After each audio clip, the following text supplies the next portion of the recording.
Hey everyone, how's it going? I hope you're all doing well as usual. So back again today with another video. This is a collection update and another edition of Bargain Bin Buys. So essentially talking about some secondhand CDs which I recently picked up. These ones I was actually glad to pick them up because they were kind of gap fillers in the collection. They are in a sense new to me, but to most people, a lot of you will know these albums. So for that reason, I don't have to go into too much detail about, describing the music, but I'll just give you my take on the actual songs. So yeah, 3 albums to talk about today, and they all fall within the genre of heavy metal, loosely, one of which you could say is thrash metal or speed metal maybe, so you'll immediately know if this video is for you or not. But yeah, like I said, these are very well-known albums, so no big surprises here, but let's get started.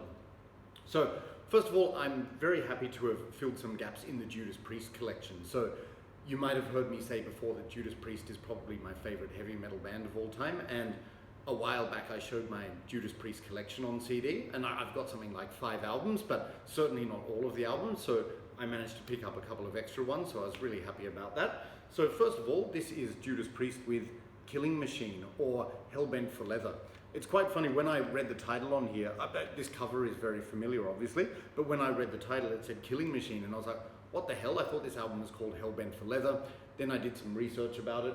It was originally called Killing Machine, but then for the American market they changed the name to Hellbent for Leather because they thought Killing Machine was too much of an extreme name. But I thought that was ironic actually, because then they decided to change it to a name which could perhaps be interpreted as having bondage connotations. I don't know, or maybe that's just my analysis, but yes, Killing Machine. This is the band's 5th album from 1978, and you could say this was the era in which the band was still finding their sound, so it certainly wasn't pure heavy metal yet, but it was certainly going in that direction very well. And what I like about this album, it has a strong hard rock / heavy metal vibe, so it's not just pure heavy metal. And I think I've mentioned this before, that's what I've always liked about Judas Priest. Like, I love Iron Maiden as well, but Iron Maiden is more epic and atmospheric, whereas Judas Priest has more of a sort of stripped down, straightforward hard rock heavy metal approach, and that's certainly prevalent on this album. So I did know some of the songs here because, from greatest hits compilations and everything, so the main ones I already knew, but there was a lot of fresh material for me. I will say this, that on the album, when I first listened to this, maybe it was to do with my mood at the time or something, I wasn't all that impressed with this album overall, but having said that, on the second listen, I grew to really like it a lot. And in addition to that, I can safely say, in my opinion, there are no bad songs on this album. So yeah, classic Judas Priest heavy metal, but with a hard rock edge. No bad songs, like I said, but there are just a handful of songs which I think are okay, like pretty good. And they are, for example, track 2, Rock Forever. Also track 5, Take on the World. That's kind of anthemic. It has a kind of vibe like the other Judas Priest song, United. Also track 8, Killing Machine. For me, it's not bad, but it doesn't overly stand out, but it has a good rhythm and it's catchy enough. And also track 10, Before the Dawn, which is a very popular Judas Priest track. I've never been hugely into that, but it does have a good sort of somber atmosphere. So there are the 4 songs which I think are just okay, but like getting into the really good stuff, or the excellent songs, that's most of the album. So Delivering the Goods, the opening track, that's rock as hell. I just absolutely love that song, one of my favorite Judas Priest songs of all time. And the lyrics really stand out, just coupled with the music, it's excellent. Track 3, Evening Star, was a new song to me, but that's got a really good sing-along chorus and great guitar solos and some atmospheric moments as well, which Judas Priest is known for. Track 4, Hellbent for Leather, an absolute classic Judas Priest song. You all know it and I love it. Track 6, Burnin' Up, that's another song I really like. It's got a good swagger of a rhythm and groove. And track 7, The Green Manalishi, which was originally recorded by Fleetwood Mac, Pete Green's Fleetwood Mac, and I actually like that version of the song too. So yeah, this is a really good cover of that song. Another track that I really like is Running Wild. It has a good chugging riff. And the beginning sounds a bit, to me, like the riff sounds a bit similar to Iron Maiden's The Wicker Man. Or it should be the other way around actually, like Iron Maiden's The Wicker Man sounds a bit like the riff on this song, because this album came out much earlier. But yeah, I really like that song, Running Wild. It probably inspired the name of the band as well, like of the German heavy metal band Running Wild. Evil Fantasies, track 11, is also really good. It's got a slow groove, it's like slow, groovy, heavy and raunchy. And I also like the bonus track, Run For Your Life. So you can see here, that's 12 songs. 4 I think are okay to pretty good, and then 8 I think are absolutely excellent. And so in addition to those greatest hits, I found some fresh material which I really liked. So like I said, I heard it the first time, I thought it was okay. Then the second time I thought it was better. So I think I'm growing to like this a lot. But as I said, this is still when the band was finding their sound. So they weren't pure heavy metal yet, but they were certainly heading in that direction with some of the big classic songs. So yeah, there's the cover, very iconic and cool. Back, and this, by the way, is a Japanese pressing. So there's actually that obi strip with all the Japanese font. And yeah, and the title on this one is actually Killing Machine, because it's the Japanese version, it's not a US version. So just showing you the booklet very quickly with all of the lyrics, photos of the band, etc. And here's the Japanese booklet, so all of the lyrics, once again, translated into Japanese. Yeah, so obviously I cannot read Japanese, but it's cool to have this edition. Yep, so in addition to that, just show you the disc, and this is apparently the remastered version, so I haven't heard the original, but yeah, really like this one. So yeah, I'm sure a lot of people consider this to be a classic Judas Priest album, and I really like it, and it's great to have some new, fresh material by the band. So Judas Priest with Killing Machine or Hellbent for Leather. Okay, and in addition to that, I also managed to pick up another gap in the Judas Priest collection, which I'm really happy about. This is Judas Priest with Point of Entry. Wow, I'll just say from the get-go, I absolutely love this album. This one resonated with me a lot more than Killing Machine or Hellbent for Leather. Like this one, as soon as I played it for the first time, I absolutely loved it. Once again, I had heard some of the famous hits from compilations and so on, but there are a lot of new songs to me on this, and it's just really exciting for a band that I like so much to hear fresh material, because like I said, I'm one of those weirdos. I only listened to an album in full when I actually buy it. That's just me, but maybe I'm strange, perhaps. Don't give me the answer on that. Okay, so yes, yeah, once again, this has a strong hard rock / heavy metal vibe, and it's got a really solid heavy metallic production with very heavy drums. And what's interesting about it is it has a lot of mid-paced songs. So not a whole load of fast songs, but mid-paced doesn't necessarily mean bad. It certainly means that these songs are catchy, and like the songs are all catchy and heavy thanks to the production. And it's no wonder that I like this album so much, because it was released in between British Steel and Screaming for Vengeance, which are some of my favorite Priest albums. So this sits in there very comfortably among those. So we have this hype sticker here which says digitally remastered and expanded booklets and so on. Yeah, so it's a special edition of this album. Yeah, so Point of Entry, absolutely fantastic. Once again, I'm just consulting my notes here. Yeah, there are no bad songs on this album, just a few which I find, once again, just okay. And I'll say on that point, Judas Priest have been known to do some kind of filler-esque songs from time to time, but even those songs are never bad, and that's what I've said here. Like, even the songs which I just find okay still sound really good due to the heavy and loud production on this album. So the songs which I find, you know, okay to pretty good on this are track 4, Turn in Circles. That's a like mid-paced catchy rocker, and it's got cool guitar solos. Also track 6, Solar Angels. That's heavy with some awesome guitar solos once again, so those classic Judas Priest elements. And there are also some soaring vocals on that song. And the other tracks which I find, again, not brilliant, but pretty good, are track 8 All the Way, track 10 On the Run, and track 11 Thunder Road. But once again, the number of excellent tracks on this album is in the majority. So the opening track, of course, Heading Out to the Highway, that was again one of the first Judas Priest songs I ever heard on the compilations I bought back in the day, and I love that song. Just a classic Judas Priest song. And the second track, Don't Go, I had never heard that before, but I have to say that instantly clicked with me. I really like that song. very catchy with that anthemic sing-along chorus. So Don't Go is probably one of the standout tracks on this album to me. And then track 3, Hot Rockin', absolutely classic Judas Priest song. And again, one of my favorite Judas Priest songs. So yeah, I just love everything about that track. So catchy, so easy to sing along to. It's brilliant. And then some more new tracks which I find excellent. So like Desert Plains is a really good song, and it's got some nice riffs in the bridge part of that song.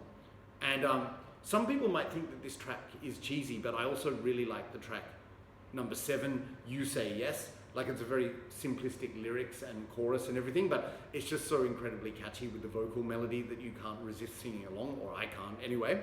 And I also really like track 9, Troubleshooter, which has a good rocking strut. So yes, all of those classic elements of Judas Priest heavy metal there, you know, like catchy riffs, catchy vocal melodies, excellent guitar solos. And like I said, the only interesting thing about this album is that it's primarily mid-paced, but it doesn't take away anything from the songs being catchy, because the production is just so loud and heavy. So yeah, love this album. There's the back, and showing you the front already. Oh, so here's just a flyer showing the albums and the collector's box, limited edition. Right, nice minimal artwork on this, and I really like the colors as well. And then you have the booklet with lyrics and pictures of the band and so on. Yep, so I know that to most of you, you're probably well familiar with these albums. That's why I haven't gone into too much detail. But yes, you know what Judas Priest sounds like. And if you don't, what rock have you been living under? But it's just classic heavy metal. But imagine, theoretically, that you have been living under a rock and you've never heard Judas Priest. I would recommend both of these albums, especially this one. So Point of Entry, the band's 7th album. And I can't remember what year, but early 80s, maybe 83? Don't quote me on that. Okay, and now the final album for today. This is one that I've been familiar with for a very long time. It's very nostalgic for me, and it takes me back to 1993 when I was first getting into this band. But amazingly, although I know the album back to front, I've never owned it in physical format, so when I saw it, I thought, what the hell, I'm going to pick it up. This is, of course, Megadeth with Countdown to Extinction. Some would say it's Megadeth's best album. I know Dave Mustaine, in his opinion, this is the best Megadeth album. For me, it's not, but it's certainly up there. Like I think I've mentioned before, for me, favorite Megadeth album used to be between Rust in Peace and Peace Sells, but I've now concluded that Rust in Peace is the best album. And I would say Peace Sells I like more than this one.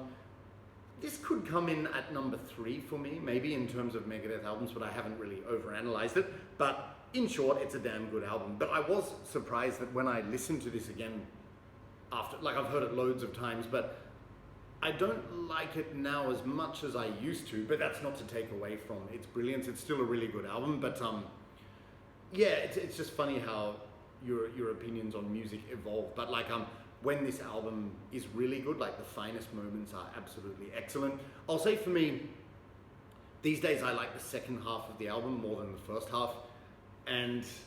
But having said that, there are a couple of songs in the first half which are absolutely brilliant. So as usual, I'll go from negative to positive. So first of all, again, there are no bad songs on this album, I would say, just some which don't grab me all that much, but like it's still really good. Let me just, before I go into the actual tracks, let's talk about it. So Megadeth, in case you didn't know, but you probably do, come on. It's yeah, classic speed metal, thrash metal band, you know, one of the big 4, so I don't need to go into that. But I really like the production on this album. It's extremely heavy, and what I like about it is you can hear the bass very prominently, and that's what I like about Megadeth more than Metallica, is they actually incorporate the bass sound. Like stupid Metallica say, oh, the bass is too loud if you can't hear it, then what the fuck is the point of having a bass player? But yes, in Megadeth, it's always been an integral part of the music, and so it should be in heavy metal, because the bass is what gives the music that low end and makes it sound like dark and heavy. So you definitely hear that prominently, so you can hear the bass well in this production. It's kind of weird.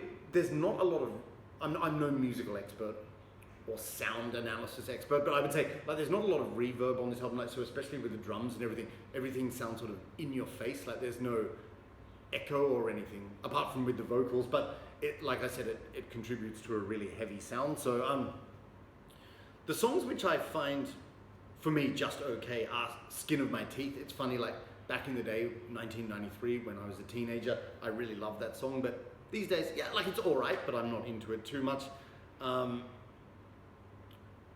Sweating Bullets, like I used to like that when I was young, but now it's sort of, it grates at me a bit. Like I know it's an original concept about that schizophrenic voice talking to Dave Mustaine, but like maybe it's a little bit cheesy, but not absolutely terrible. And I have to say that the most lackluster song on the album for me is This Was My Life. So I totally agree with Josh Keach.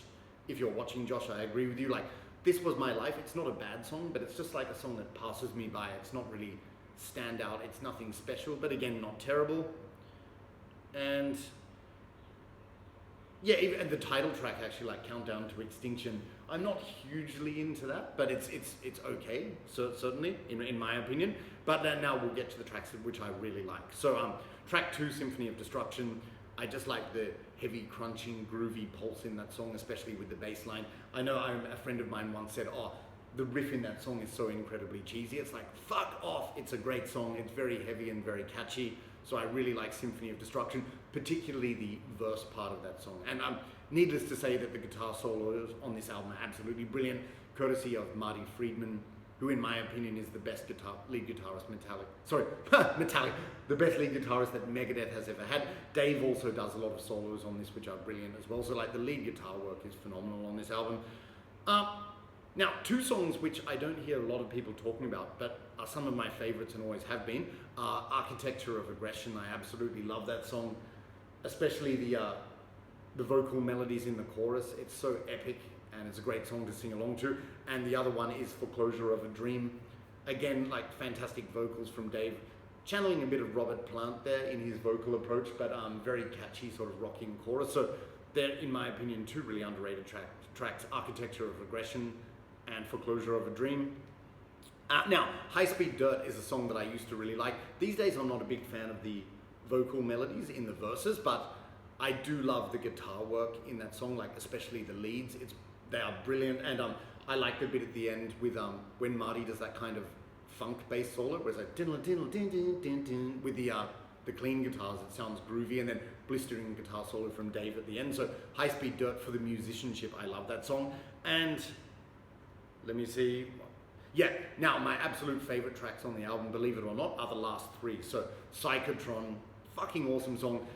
Lyrically brilliant, you know, talking about like a cyborg, a robot, which was based on some character in some movie or comic, not RoboCop, but you know, the same kind of concept.